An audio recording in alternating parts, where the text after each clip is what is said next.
formadas em profundidade. Podemos citar o granito, que é uma rocha formada por quartzo e feldspato. Nessa rocha, é possível identificar esses minerais em amostra de mão, apenas a olho nu ou com uma lupa de bolso, pois eles são normalmente bem desenvolvidos. Já no caso das rochas extrusivas, cristalizadas em superfície, podemos citar o basalto, uma rocha composta por minerais ferro-magnesianos, difícil identificação em amostra de mão, devido ao seu tamanho. Também é importante citar os principais minerais formadores dessas rochas, como quartzo, feldspato, olivina, piroxene e feldspatoides. Os principais minerais acessórios são a biotita, o anfibólio, a muscovita, o zircão e a titanita. Só uma curiosidade, time. O Renan estava comentando sobre a diferença da dimensão dos cristais nas rochas plutônicas e vulcânicas, né? E que rochas plutônicas têm cristais de maior dimensão, por serem de resfriamento lento, que evoluem em profundidade. Então, outros parâmetros também podem influenciar nesse desenvolvimento dos cristais. Os pegmatitos, por exemplo, são rochas de composição granítica, mas que têm cristais gigantes. Os cristais variam desde alguns centímetros até cristais de dimensão métrica. E uma das propostas para a origem desses megacristais são magmas graníticos com maior teor de água. Então, a gente está variando o que nesse caso, né? A composição química do magma e não o tempo de resfriamento dele necessariamente, nem a profundidade, né? No caso dos pegmatitos, a maior concentração de água no magma aumenta aí a taxa de difusão química dos minerais e permite a formação desses cristais gigantes em um espaço de tempo mais curto. É isso. E Douglas, sabemos que existe uma grande diversidade composicional entre as rochas ígneas. Então como que a gente pode dividir essas rochas? Como que elas podem ser classificadas e agrupadas? Como já apresentado, a classificação inicial que podemos fazer para as rochas ígneas diz respeito à sua textura. Isso está ligado às condições de cristalização do magma. Além disso, podemos classificar as rochas ígneas quanto à sua mineralogia e composição química.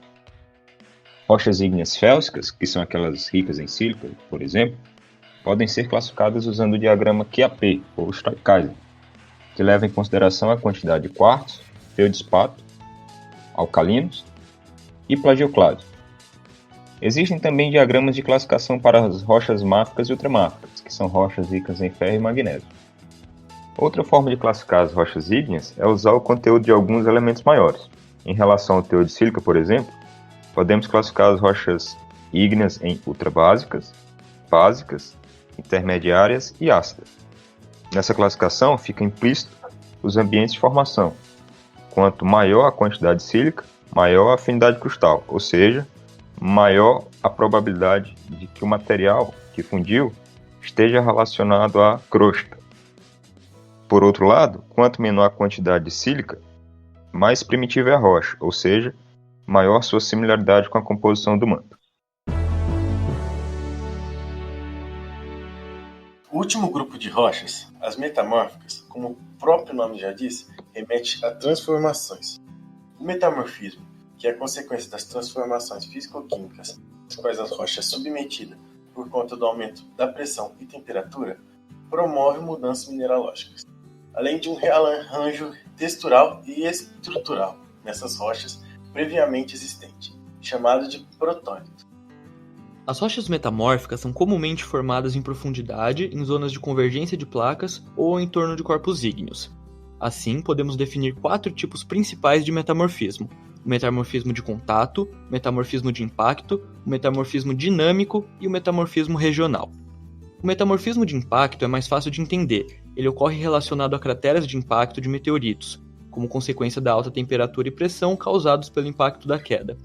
E o metamorfismo de contato está relacionado à intrusão de rochas ígneas em outras rochas encaixantes mais frias e reativas. A intrusão gera uma auréola metamórfica nessas rochas encaixantes. Já o metamorfismo regional e o dinâmico é mais complexo e o professor Douglas vai explicar um pouco melhor para a gente. Como apresentado, o metamorfismo pode ocorrer de diversas maneiras e escalas. O metamorfismo regional está associado à colisão de blocos em limites de placas convergentes durante a formação de cadeias de montanhas, e sua propagação pode ser extensa. Esse é o tipo mais comum de metamorfismo. Nele, há predomínio de pressão dirigida, ou seja, quando a intensidade das forças tectônicas é maior em uma direção do que nas demais, Além disso, a temperatura pode chegar a 60 graus por quilômetro. E a principal característica desse tipo de metamorfismo é o desenvolvimento de zonas minerais bem definidas, em consequência do aumento progressivo de temperatura e pressão, e que marcam os campos de estabilidade físico-químicas desses minerais. Ao contrário do metamorfismo regional, o metamorfismo dinâmico é mais localizado. Esse metamorfismo se desenvolve através de movimentos friccionais de blocos na crosta. Ele pode ocorrer próximo à superfície, pela movimentação das falhas, ou em profundidades mais elevadas, em zonas de cisalhamento. Em ambos os casos, ocorrem transformações texturais e estruturais próximo às zonas de movimentação. Quando esse metamorfismo é formado por falhas, a movimentação do bloco causa a fragmentação e diminuição do tamanho dos minerais. A depender da relação fragmento-matriz, podemos classificar as texturas resultantes segundo a série dos cataclasitas. Por outro lado, o metamorfismo que ocorre em grandes profundidades, sob altas temperaturas e pressões em zonas de cisalhamento, os minerais se comportam de maneira plástica, tipo a massa de modelar, por exemplo. E ao invés de fraturar, eles deformam por recristalização dos grãos. Nesses processos de metamorfismo, podemos separar as rochas em diferentes grupos, baseados em seu protólito, ou seja, sua rocha de origem, derivadas de rochas sedimentares, ígneas ou até mesmo outras rochas metamórficas. No caso das rochas metamórficas derivadas das rochas sedimentares, é possível definir o grau de metamorfismo a qual essa rocha foi submetida de acordo com os minerais nela encontrados. Ou seja, existe um intervalo de temperatura e pressão no qual vai promover o aparecimento de novos minerais, que não eram formados em condições mais baixas, em ordem crescente de temperatura e pressão. Os seguintes minerais vão aparecer: clorita, biotita, granada, estarolita, cianita, silimanita, juntamente ao ortoclase. Com base na ocorrência desses minerais, é possível identificar o grau de metamorfismo dessa rocha. E nessa mesma linha de raciocínio, quando se conhece os minerais índices de metamorfismo que foram citados pelo Douglas, podemos inferir a condição e temperatura e pressão a que uma rocha foi submetida e classificá-la em uma face metamórfica, que é uma zona com determinada temperatura e pressão onde seus minerais estarão estáveis. As principais faces metamórficas são xisto verde, anfibolito e granulito, também em ordem crescente de aumento de temperatura e pressão. Ao se tratar da nomenclatura de uma rocha metamórfica, podemos levar em conta o protólito, como ao se chamar uma rocha de metarinito ou metabasalto. Podemos considerar também as estruturas observadas, como a clivagem ardosiana na ardósia, a clivagem fílica em filito, a xistosidade no xisto e o bandamento em gneiss, que são estruturas características das rochas metamórficas correlacionáveis ao grau de metamorfismo e à composição do protólito. Podemos ainda nomear as rochas metamórficas fazendo referência aos processos genéticos que a originaram, como em Hornfels, que são rochas relacionadas a metamorfismo termal de contato, e os milonitos, que são rochas relacionadas a metamorfismo dinâmico. Por fim, podemos nomear a rocha metamórfica com base na mineralogia, como é o caso do mármore, ou com base na composição química, metabásica ou metacarbonática. Professor, a gente sabe que essas grandes áreas com rochas metamórficas estão associadas a, por exemplo, a Cordilheira do Himalaia. Sabemos que ela é cheia de dobramentos e diversos tipos de rochas metamórficas. Mas e no Brasil? A gente tem montanhas, mas não sei de nenhuma estrutura com o tamanho do Himalaia por aqui. Esses tipos de rochas existem aqui no nosso país? Pergunta interessante. No Brasil temos muitas montanhas, porém nenhuma com as dimensões do Himalaia. A cadeia de montanhas do Himalaia é relativamente recente, possui cerca de 50 milhões de anos. E se formou pela colisão da placa da Índia contra a placa Eurásia. Essa colisão entre placas tectônicas causa um espessamento, ou seja, engrossam a crosta. O registro da última colisão que ocorreu por aqui é de cerca de 540 milhões de anos, no Neoproterozoico, e está relacionada à formação do supercontinente Gondwana, e recebeu o nome de Orogênese brasiliana. Hoje observamos esses grandes monumentos, que é o Himalaia, porém, em regiões mais antigas como o Brasil, essas estruturas já desmoronaram. O que encontramos hoje são as suas bases. Para efeito de comparação, imaginem, por exemplo, o alicerce de uma casa. Em termos geológicos, esses alicerces são rochas de alta pressões e temperaturas.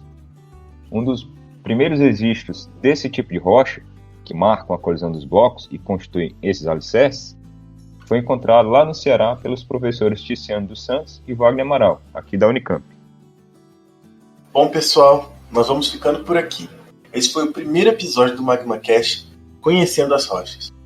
Como recomendação complementar, indicamos que vocês assistam ao seriado Cosmos, que ilustra alguns desses processos apresentados aqui e mostra cientistas que, com sua pesquisa, nos ajudaram a entender melhor o planeta em que vivemos. Não se esqueçam de visitar a página do podcast, que contém um material complementar dos assuntos que abordamos aqui. O endereço é magmacast.wordpress.com. Também gostaríamos de agradecer ao professor Douglas Martins pela participação. Douglas, você quer fazer mais algum comentário ou recomendar algum material para os nossos ouvintes? Mais uma vez, eu gostaria de agradecer por ter sido convidado a participar do primeiro episódio do MagmaCast. Gostaria sim de indicar 3 livros e um documentário. O primeiro livro não é sobre geologia, mas é muito interessante e aborda um pouco sobre a vida de James Hunton, chamado Onde Nascem os Gênios. Eles vieram ao mundo para mudar tudo, escrito por Eric Weiner. Esse livro mostra a história de James Hunton e como o convívio com outros gênios da sua época influenciaram o surgimento do pensamento da geologia.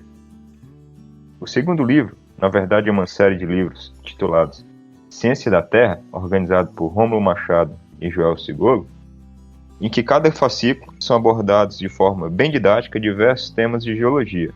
Essa leitura é fundamental para curiosos e quem está começando o curso de geologia. O terceiro livro é Princípios de Geologia, Técnicas, Modelos e Teorias, de Charles Pomerol. É um livro introdutório aos principais temas de geologia, abordado de forma simples e como são estudados. Também quero indicar, como Daniel já falou no início, uma série de 3 capítulos da BBC chamada Man of Rocks. Nela são abordados princípios da geologia e como surgiram os principais questionamentos que levaram ao desenvolvimento como ciência. Professor, mais uma vez, muito obrigado mesmo por aceitar o nosso convite. Como eu já falei no início para você, a casa é sua. Volta em outros momentos aí para a gente falar mais de geologia, beleza?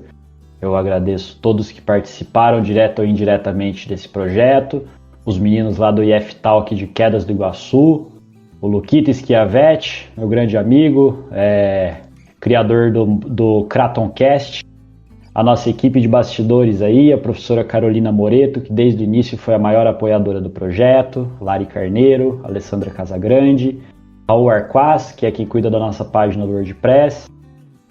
Falando nela, além da página do WordPress que o Douglinha já citou aí, magmacast.wordpress.com, sigam também lá o nosso perfil no Instagram, @magma_cast. É isso, gente, um grande abraço, fiquem firmes e até logo. Queria agradecer a todos que ouviram e ficaram conosco até aqui. Também gostaríamos de agradecer a professora Carolina Moreto, Daniel Martins e toda a equipe de Petro Ígnea que nos ajudou a montar esse podcast. Muito obrigado a todos e até a próxima.